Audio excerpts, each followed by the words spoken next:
Welcome to SAT TV News. I am Larry LaRocque, your presenter. In our top stories, attorney appeals for ticketing system for small amounts of cannabis. Christmas storm death toll rises. Beirut blast kills Sunni ex-minister Mohammed Chatter. Details of these will follow.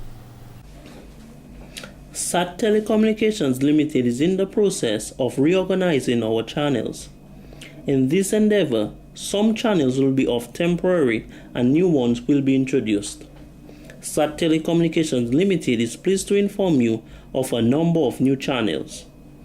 We have just added for your viewing pleasure Lifetime Movie Channel, Lifetime Real Women, Discovery Civilization, Discovery Science, Discovery Turbo, and many other new ones to come.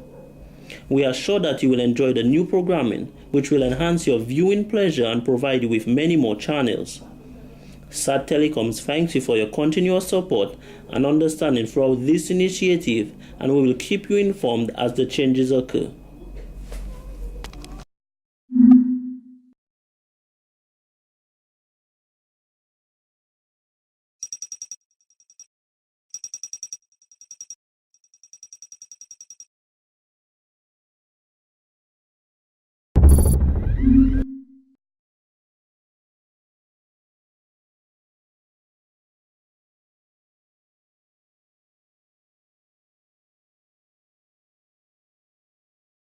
Yo, this is Ace Banton in SAT building, baby. You're watching SAT Telecom, that's the #1 choice. Boom! Welcome back.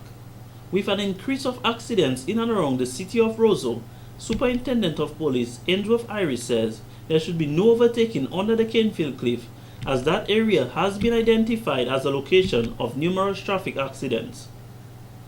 With the addition of 90 motorcycles donated to the Commonwealth of Dominica Police Force from the People's Republic of China, Mr. Iris noted their use in increased policing in and around the city to mitigate the chances of accidents. You'll appreciate the fact that even under the Canefield Cliff, persons have the tendency to race and overtake. And we are taking a zero tolerance on that aspect of it. And we will have our police officers patrolling that area. So we are saying to motorists, drive safely and ensure that you follow the traffic rules. Certainly, the Traffic Act number 17, number 19 of 1993 is being looked at in terms of the revision is coming, and we're going to have some additional regulations in terms of the safety net, your seat belts and so on, speeding and all those things will come into play. But we are saying that persons in the public, they can assist us in that sort of venture as we look at safety and security. He is appealing to the public to cooperate with the police to ensure safety and security continues in Dominica. Mr. Iris says there is a no overtaking zone in certain areas under the Canefield Cliff, but a sign indicating this was damaged and is yet to be replaced. Most of our traffic collisions and fatal accidents have occurred in that area. And certainly the police, as I indicated earlier, will take a very dim view on that, a zero tolerance, and persons will be brought to the court. And I can only hope that these matters will be dealt with swiftly so that persons can understand that they have to respect law and order in the country. He pointed out the areas where the yellow markings on the road under the cliff are broken is the only place designated for overtaking. Once the driver alerts the vehicle in front of him and the road is clear of oncoming traffic. Very often we find, let's say, the state car or some siren or some emergency vehicle is driving through the city or under the cliff, and persons have a tendency to hog onto the road.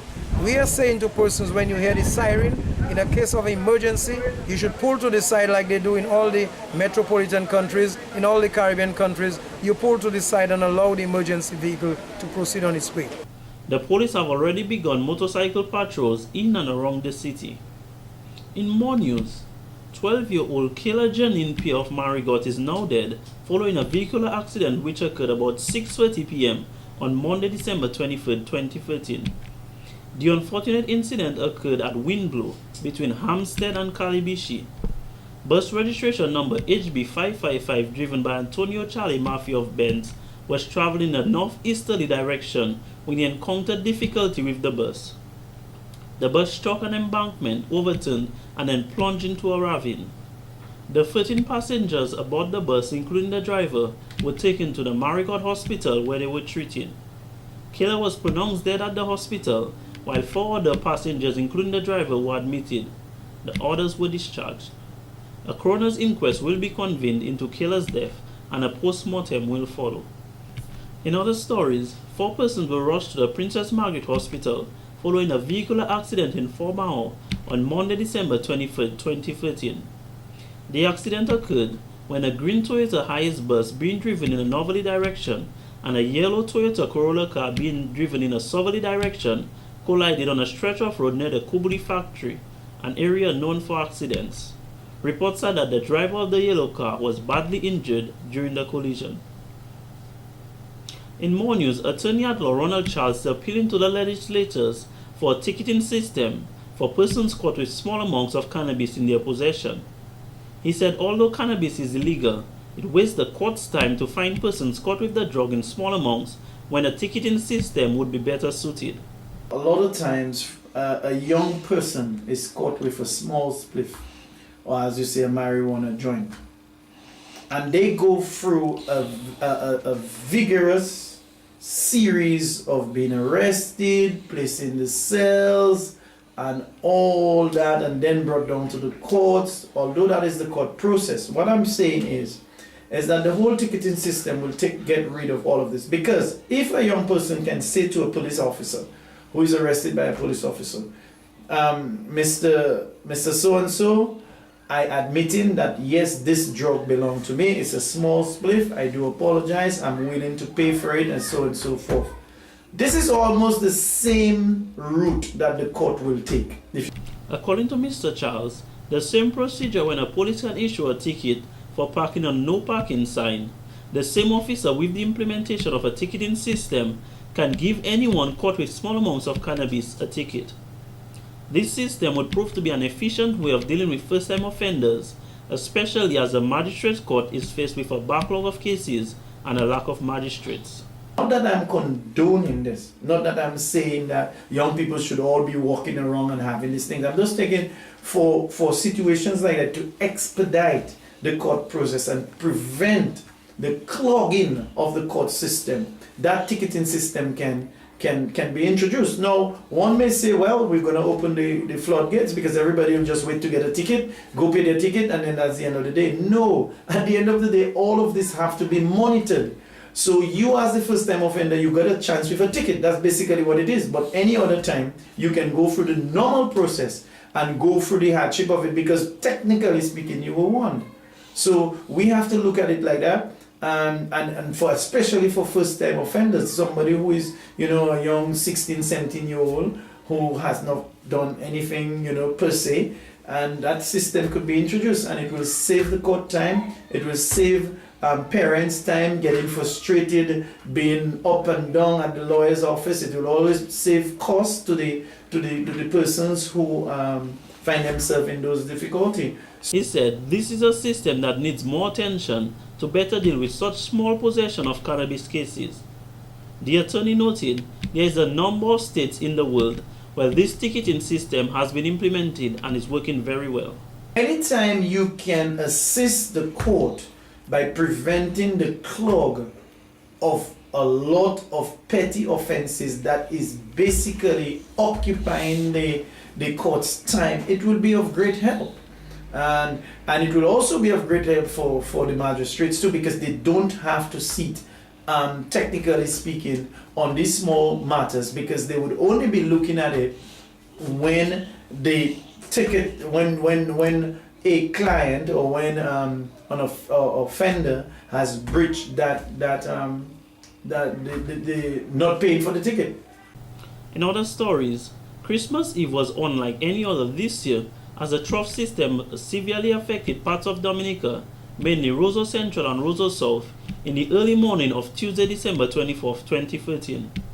At a time when many should be in the spirit of Christmas, persons were busy cleaning up after the passage of the trough system. The adverse weather dumped a significant amount of rain, causing flooding and landslides, blocking the roads particularly in the southern parts of the island. I got wake up in my bed this morning when I watched all about the dirt bush, river, water, come down, all about by me, flood, all about my area, you can go Fort Lee, Cascon Fort, all the area gets blocked. And well, we know sometimes it happens so because usually that's pricey, but you know, we can't stop that. But it's very easy disaster to Newtown. Personally, Newtown, Cascon Fort, Fort Lee. Soufriere resident Mr. Joseph Mondesi said the rains flooded a number of areas in Soufriere, including the primary school to Adowa School Reservoir. During the devastation, he witnessed the water sweeping away a number of vehicles while roads were undermined by the force of the raging water. When you go to Melvinas, on the way to Melvinas, the road was terrible.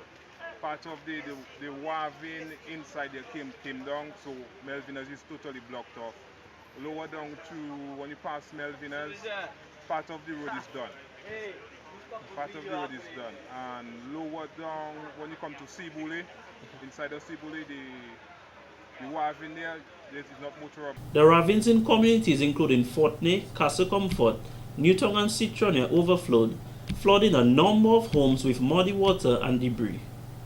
The residents showed unity during this time as they helped each other clear the water and debris in their homes.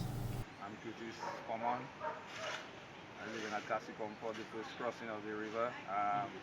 Normally nothing much will happen at my home, but my vehicle was parked next side my wall.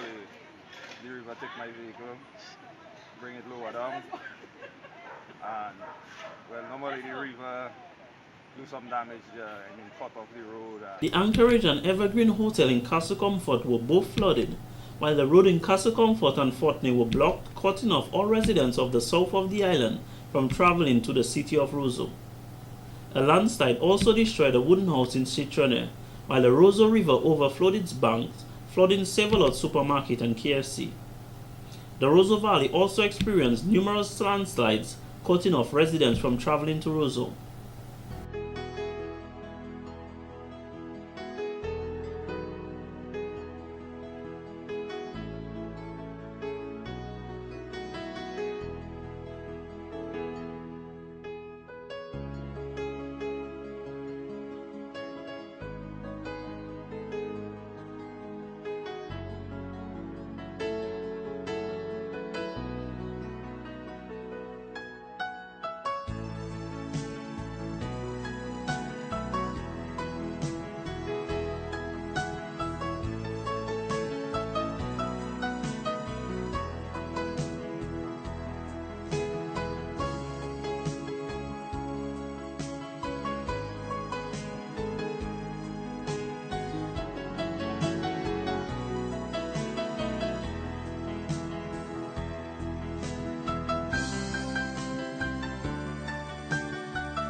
In related news, following the passage of a trough system that caused landslides and flooding, blocking roads on Tuesday, December 24th, Minister of Public Works Honorable Reuben Blackmore is advising Dominicans to be careful of where they build.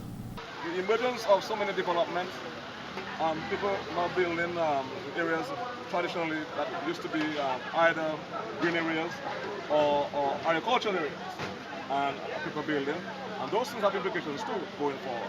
So I think it has to be a situation whereby we have a comprehensive look as not of our entire physical structure, infrastructure, which encompasses the physical planning component of it, how we build, how we get involved in our farming practices, and then our vegetation, where do we plant, what kind of plants we use. It's important in certain areas because of the soil type to have fibrous system as opposed to taproot system, all those things are very important going forward. He said what he has noticed in a number of cases is that after heavy rainfall, there is significant soil erosion in areas where there are trees with taproots. This is why he said the government has started the process of cutting down certain trees. And why we stand there right now in Newton area, opposite Anchorage and Evergreen, we have a number of youth stamping trees. Now that's a disaster will happen if we don't address it and to control these trees going forward. When we do those things, people say a lot of things and say, Blackmore hate trees. I love trees. I love trees, I love flowers and stuff like that. But at the same time, we have to understand and fully appreciate that there's only one person in interest, and that's the public interest. And if the first function of any government is to secure its people and the public property and important installations. And I want to commend all the tremendous folks and great officers who have responded. It's not easy to get guys on the rain on Christmas Eve to come out and to move machines. Some of the machines go on construction sites. And I think it's commendable. Mr. Blackmore, who toured the affected areas, said he will ensure the roads are properly cleared. He said it is vital that we keep our waterways free of debris or obstruction to mitigate the instances of flooding during heavy rainfall. In other stories, Jeremy LeBlanc, a police officer attached to the Criminal Investigations Department, was on December 24, 2013, stabbed multiple times to his stomach, head, and chest. According to a police report, at about 11:30 p.m. on Church Street, Roseau, the officer was attempting to control a breach of peace between two groups of men. The boys were throwing stones and bottles at each other when the officer was attacked. He was transported to the Princess Margaret Hospital Accident and Emergency Department, where he was treated and subsequently admitted to the Alford ward. He is said to be in stable condition. 3 men are in custody and are being questioned about this incident. Members of the public are asked to provide any information to Crime Stoppers at 1-800-8477 or the police hint line at 1-800-4468. In more news, investigations are being carried out into the circumstances surrounding the death of 33-year-old Glenroy Lockhart of Bath Estate. Glenroy was involved in an altercation with his 49-year-old brother-in-law, Reginald Mann of Bath Estate, at about 8:30 p.m. on December 26, 2013. During the altercation, Glenroy sustained a deep laceration to his neck, allegedly with a knife. He was transported to the Accident and Emergency Department of the Princess Margaret Hospital, where he was pronounced dead. Reginald Mann sustained lacerations to his head and was admitted to the Alford ward. A coroner's inquest has convened and a post-mortem will follow in Glenroy's death. Investigations are continuing. In other news, in an exclusive interview with SAT TV, former IMF, International Monetary Fund economist and private consultant Dr. Thompson Fountain says it is a very critical time for Dominica. The United Workers' Party UWP candidate for the Grand Four, Mont John Riviere Siri constituency, believes that now more than ever is a time for change. So it's a very critical time for us here in Dominica. We've seen over the years just a complete breakdown of our economic status here. We've had several years of low or no growth at all, and that has affected in particular our young people. We see a rising and increasing unemployment, particularly among the young people. Dr. Fountain feels focus needs to be placed on agricultural production, an approach that not only concentrates on production but adds value to the product. And we've seen as I indicated, just a lack of economic growth, largely on account of failure to address the issues within the agriculture sector. I believe that we've made some errors as far as tackling the issue of agriculture in Dominica. I believe that there is a lot of potential within that sector that would allow us to at least take care of a great majority of Dominicans if we to properly organize our agriculture. The former economist says a lot more needs to be done with trades in Dominica, as is of the view education in Dominica is greatly centered on limited professions, including doctors and lawyers. What's important is to have people who are educated in various aspects, people who can contribute in all aspects of Dominican society. So while it's true that we've emphasized the need for people to be doctors and lawyers, I think a lot more needs to be done with the trades, for example.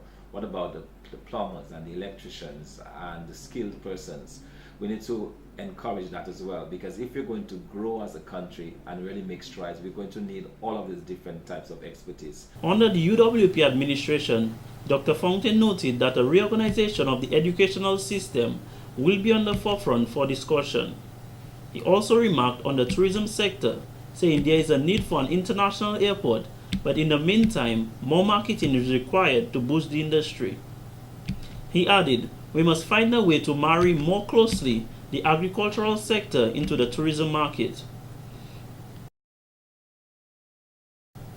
In more stories, a 5-member agricultural technical team from the Kingdom of Morocco is currently on the island to advance discussions for the implementation of a project for soil fertility mapping for agricultural development in Dominica and other Eastern Caribbean islands.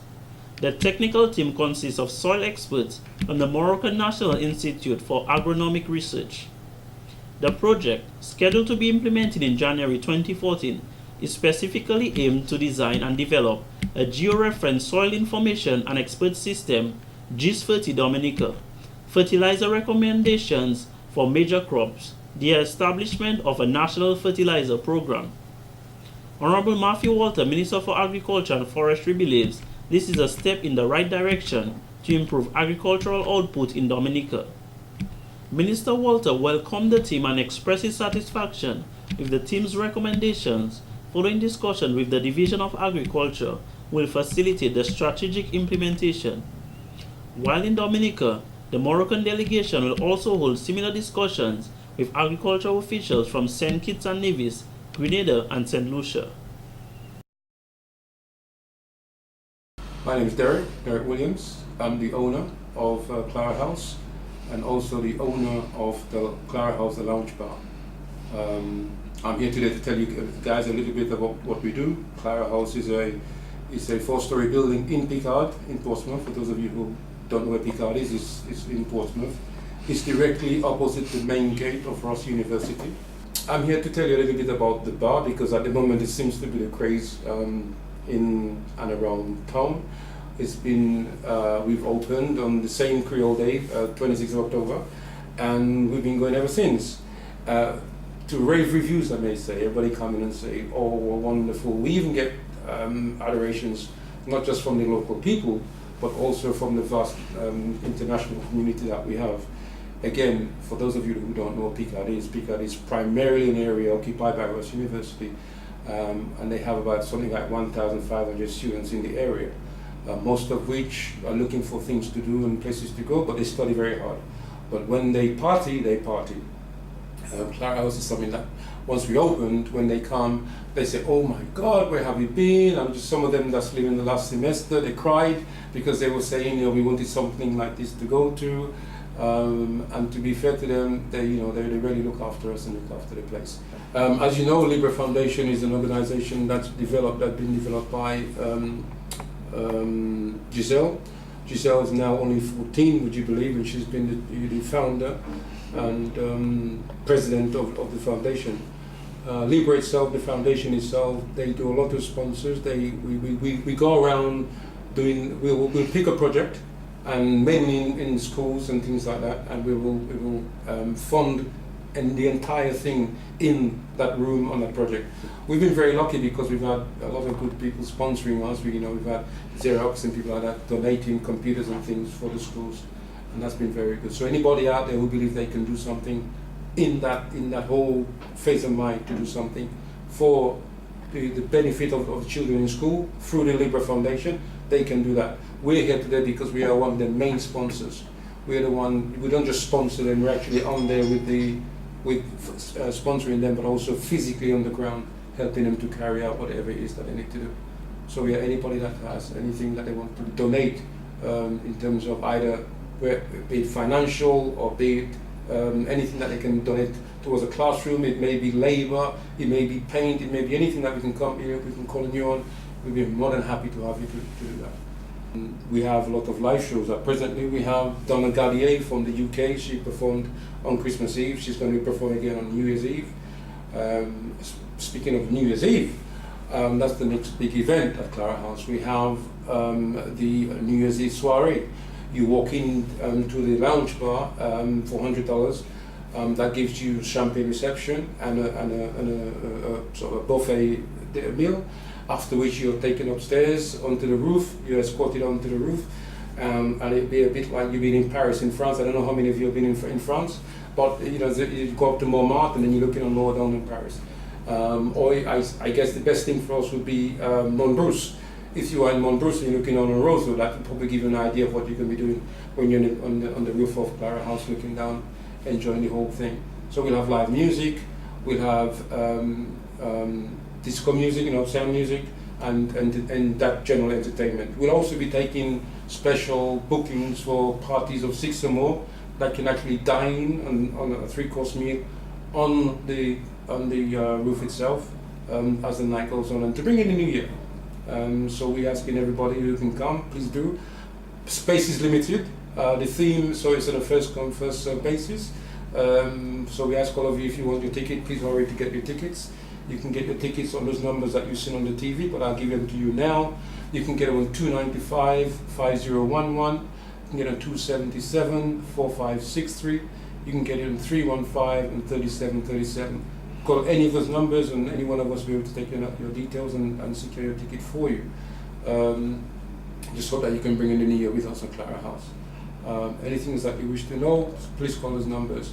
The dress code is, we must emphasize the dress code. And also the theme for the weekend, for the New Year's Eve night, is white and gold, or something brown and big. We want it to be light atmosphere and everybody's come looking classy and just getting ready to bring in the new year. The fundraising is part of the whole, the event that we're doing for New Year's Eve. Part of that fund is going to go towards the Libra Foundation and towards the next project that we're going to act on. I would say to Dominicans, you have to remember how it started.